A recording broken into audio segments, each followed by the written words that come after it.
Could you summarize a little bit of how you feel a non-minority faculty member, can demonstrate leadership in bridging racial and cultural differences at MIT or at any university in general?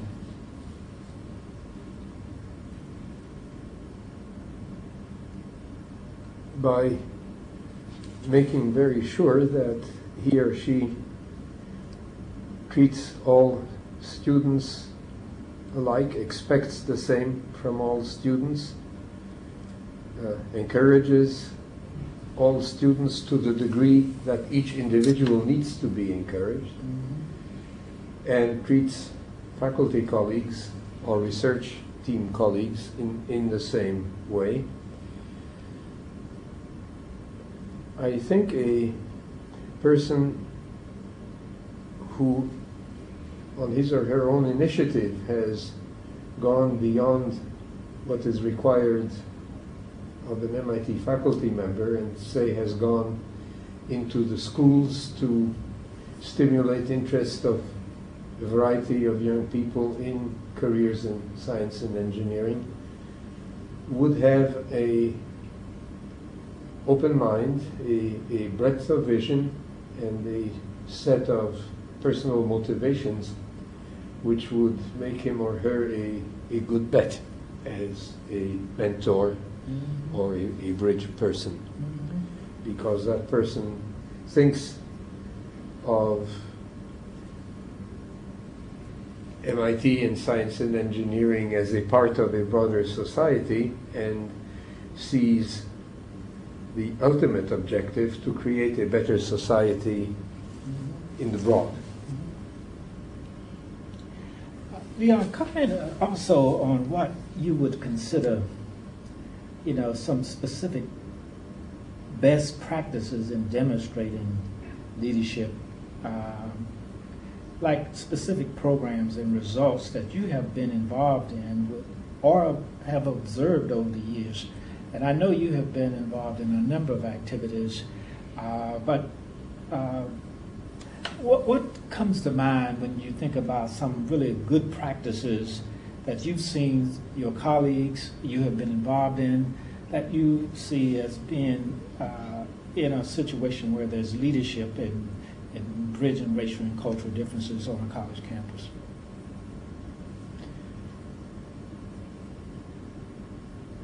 There needs to be a friendly climate to this kind of thing. And that is set at the top of the institution. There needs to be support at the level of dean or department head. A dean or department head needs to encourage, demonstrably, visibly, efforts that individual faculty members have in increasing the diversity of their colleagues and of their students. It is helpful if one begins identifying young people at an early age and stays with them. If one thinks that they have faculty potential, one ought to convey that message to them, not too blatantly, but one ought to encourage their ambitions. One ought to open doors for them, which a thesis advisor is usually able to do. One might tell them that it is better for you to go somewhere else for 2 or 3 years to acquire a broader outlook, but keep in touch with us. The essence of the thing is to create an atmosphere which is encouraging to young people of minority background who would consider the possibility of careers in the field, to keep them interested, to keep them confident that they can do the job, and to show them that there are role models for them at MIT, to be sure, but elsewhere also. Mm-hmm.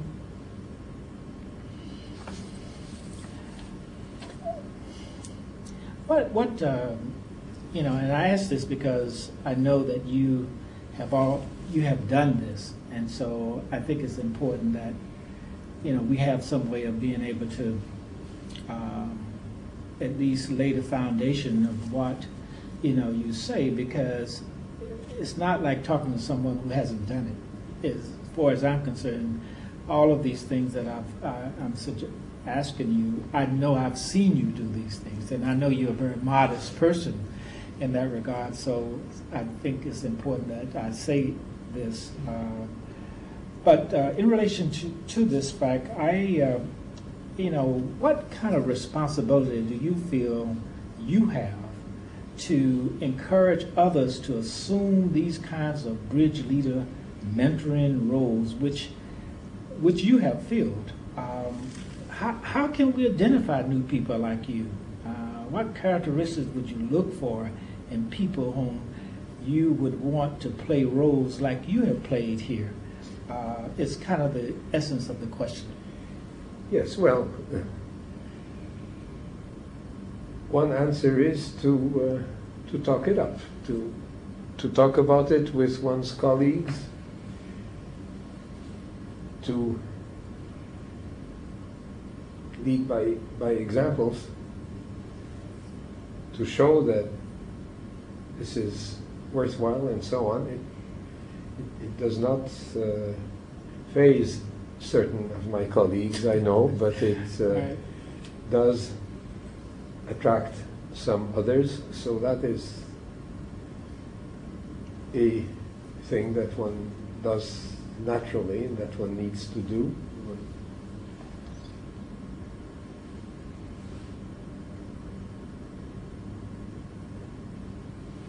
I guess to some degree the institution could reward activities of this sort, and by this I don't mean any specific rewards, but informally, by making time available to participate in activities of this sort. Mm-hmm. I have found that some of my aero colleagues were sympathetic to what I was doing, and on a number of occasions, when I was attending meetings or had urgent things to do in connection with recruiting and the like, they would cover for me gladly, without being asked. And I found this sort of encouragement from my colleagues extremely helpful, of course. I still don't think that there is anything programmatic, formal, that can be proposed. It is a matter of chemistry, of individual initiative, being willing to do it. MIT faculty are always willing to do lots of things which they are not supposed to do, and it would be nice if these were some of the things that they undertook. Some do, and should be encouraged to continue doing it. And this kind of thing grows as the number of people involved grow.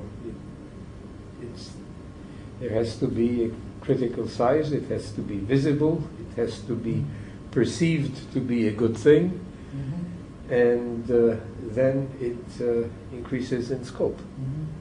How would you think that one at a university like MIT could make it be perceived as something very good? You mentioned, for example, things start from the top as far as our central administration. is that what you mean, or how would you? That's part of what I mean. Mm-hmm. Of course, that has to be there, and that is there.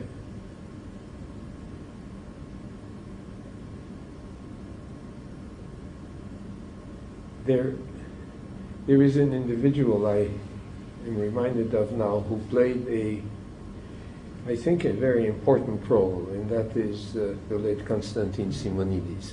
Yes. He did it, so far as I could tell, from inner drive. That's right. He worked extremely hard to the degree that he died prematurely. Mm-hmm. I don't think he was assigned this particular task explicitly, but he saw this as Yeah. something to do, something important Mm-hmm. to himself and to the institution. Mm-hmm. If I say identifying people like that helps, I am not saying very much because I don't tell you how to identify them. But a few people like that go a long way. Absolutely. There's no question. No question.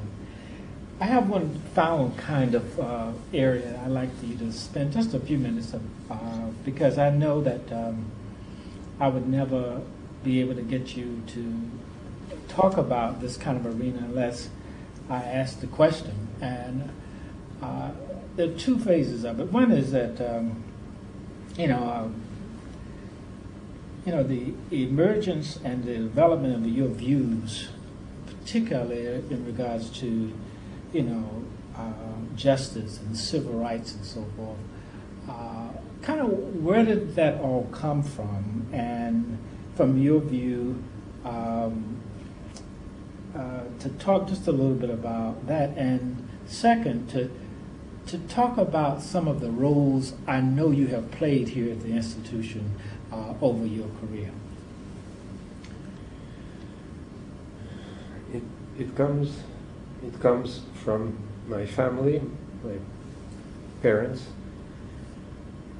It comes from having come as a Polish Jew to the United States in 1940 and having been welcomed for what I was, given every opportunity, and being 16 at the time, being profoundly impressed by this hospitality. And in fact, this is what the United States means to me most, that it is an open society, a society which believes in and tries to promote equality of opportunity. When I came to realize, somewhat later in life, that the good fortune I had had was not shared by all Americans, I became distressed by that and thought that it was necessary to try to do something about it. And by this time, the civil rights movement was beginning to pick up visibility and strength. I felt that equality of opportunity began in equality of educational opportunity. So, as a member of the Brookline School Committee, I felt that the suburbs needed to do something to improve the education of minority pupils in the inner city, and I started a number of programs. I was lucky enough to convince my colleagues and superintendents of several school systems in the area to cooperate with the idea, and we started a program. By the way, I might interject here that a study has recently been made about the graduates of the METCO program. Is that right? it is called The Story of Boston's Other Busing Program, and it was written by a lady named Susan Eaton. She interviewed some 80 graduates of the program who had graduated 10 or 15 years earlier, and she asked them whether they would send their kids through the program, how hard it was, and as specifically as possible what they had gotten from it. The answer, I think, has some relevance to this conversation, which is why I mention it. They said uniformly that it was hard, and a number of them said that they would not have stayed in the program if it hadn't been for their mothers.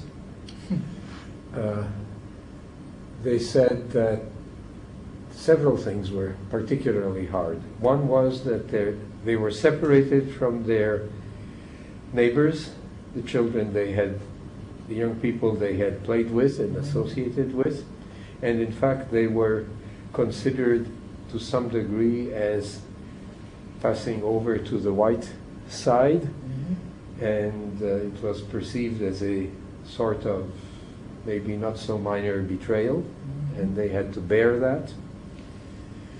They learned how to operate in a predominantly white world, which they found it initially not so easy.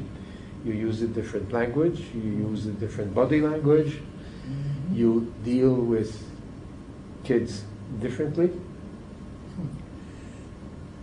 And they found that hard. On the other hand, they found that when they were in the suburban school systems, they were accepted like every other student.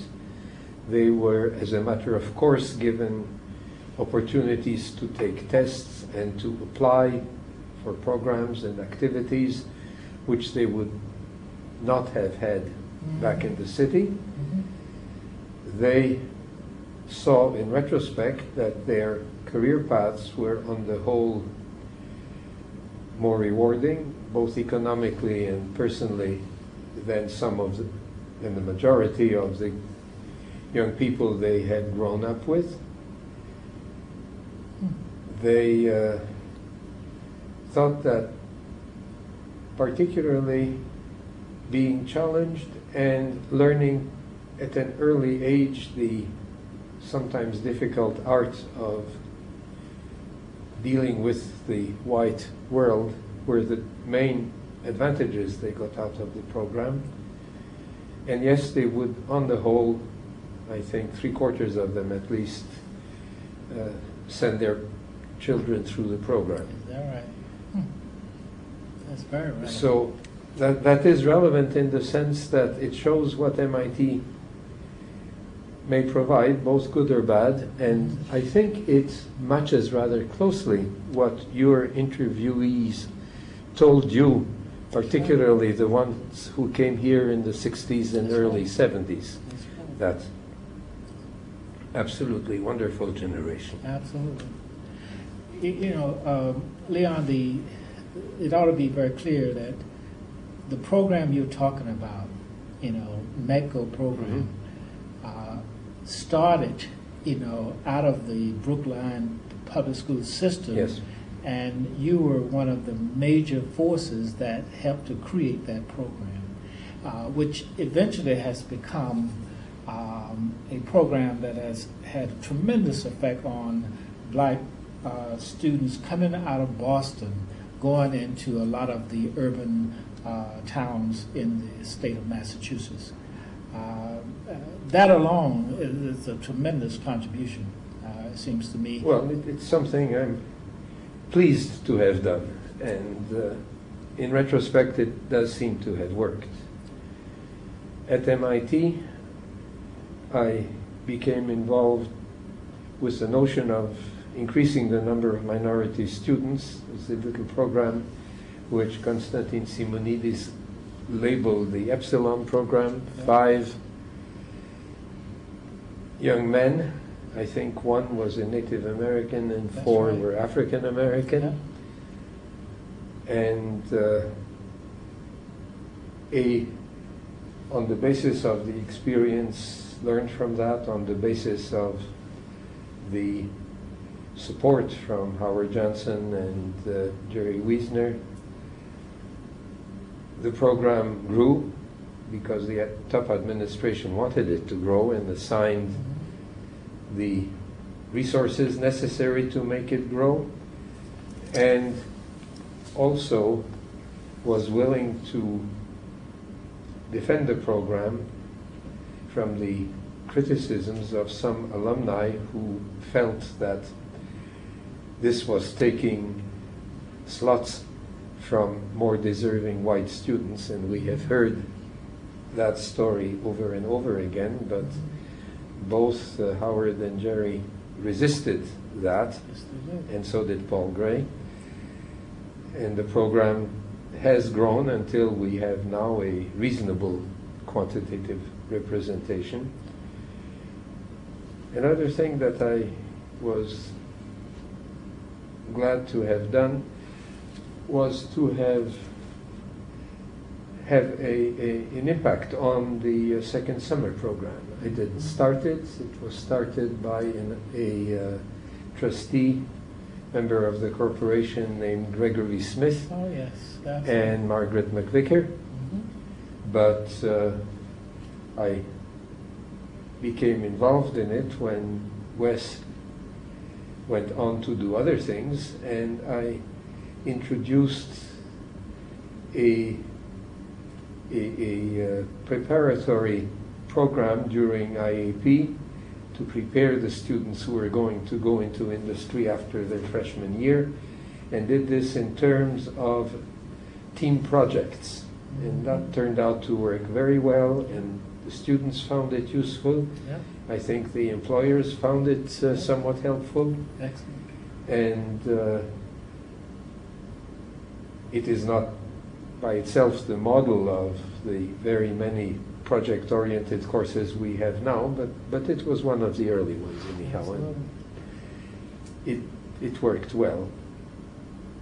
And I think those are the main programmatic specific things I did. I ran the MITES program for a few years, but I didn't make any big changes in that. I just kept it going. And I tried to attract and make comfortable colleagues for whom this appeared to be a useful thing to do. Absolutely.